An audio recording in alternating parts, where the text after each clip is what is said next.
Justamente quando a galera tava começando a questionar os resultados, quando começaram a pensar, será que esse cara é um técnico de seleção? Toma, Diniz na seleção. É assim, a época que eu mais tava com medo era quando o Fluminense, tipo, amassou o Flamengo e bem. Grande diferença é, eu diria assim, o Real Madrid é o Real Madrid e o Fluminense é o Fluminense muito por causa desses posicionamentos. O Real Madrid não é bagunça e não deixou o Ancelotti dividir ele com a seleção. Já o Fluminense, que é a casa da mãe Joana, deram esse tempo aí pra ele ser interino e ele levou como se ele fosse um jogador convocado, como se ele fosse um jogador, mano. E nenhum técnico faz isso, que é basicamente isso que eu acho. Fala galera do Fala Dele FC, aqui quem tá falando é o Gabriel.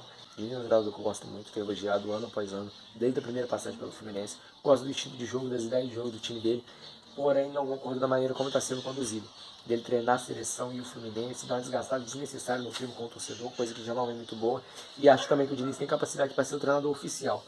Dá um interino para ficar esperando pelo Ancelotti. Fala rapaziada, Fala Dele suave, sou o Marco de Maringá, Paraná. E sinceramente, na minha opinião, não vai ser uma coisa tão boa, porque provavelmente em 2024 quem vai estar assumindo a seleção vai ser o Ancelotti. E são táticas diferentes. Enquanto o Diniz monta um time de acordo com a tática dele, eu vejo que o Ancelotti sempre monta um time com cada característica dos jogadores e prefere montar uma tática que se encaixe com os jogadores, né? Então acho que a longo prazo isso pode acabar prejudicando se os jogadores acabar se aperfeiçoando na tática do Diniz e pode acabar ficando um pouco bagunçado. Mas é isso aí, espero que dê tudo certo para os técnicos. Oi, pessoal do Fala Dele. A questão Diniz, seleção e Fluminense envolve duas questões. Será que ele vai conseguir treinar dois times? E a segunda, a ética.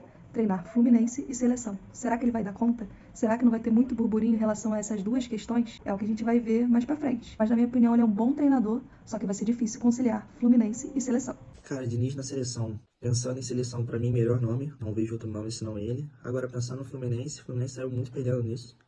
Eu acho que nas paradas pra data FIFA não é a mesma coisa o treinador treinando o time e o seu auxiliar. E a gente vê isso nos jogos. O Diniz o tempo todo ali em cima, gritando, cobrando. Edu Barros é parecido com ele, mas não é a mesma coisa, não, o treinador. Então, assim, eu acho que o Diniz saiu ganhando muito. A seleção saiu ganhando, mas de todos, eu acho que o Fluminense saiu perdendo. Pensando como tricolor, eu não concordo, não gostei. Mas pensando na seleção, eu acho que é um grande nome, sim. E aí, fala deles. Fala Juninho, fala Caioba. Então, Fernando Diniz, cara, pra mim ele foi um técnico que só foi chamado mesmo pra poder justificar pros conservadores, pra velharia, pra imprensa, aquela imprensa chata, aquela imprensa conservadora que gosta de poder, que gosta de ficar batendo na tecla de técnico nacional, sendo que a gente não tem um técnico nacional de ponta. O Fernando Diniz seria esse cara? Sim, poderia ser esse cara, se ele tivesse total credibilidade e fosse chamado logo de uma forma imediata, entendeu? Porque o Ancelotti ele ficou fazendo manha por muito tempo, queria muito um técnico gringo pra poder mudar isso, só que ele não demonstrou nenhum interesse, entendeu? E o Fernando Diniz aí, mostrando já o trabalho dele, pedindo passagem na seleção, pedindo passagem em clube grande,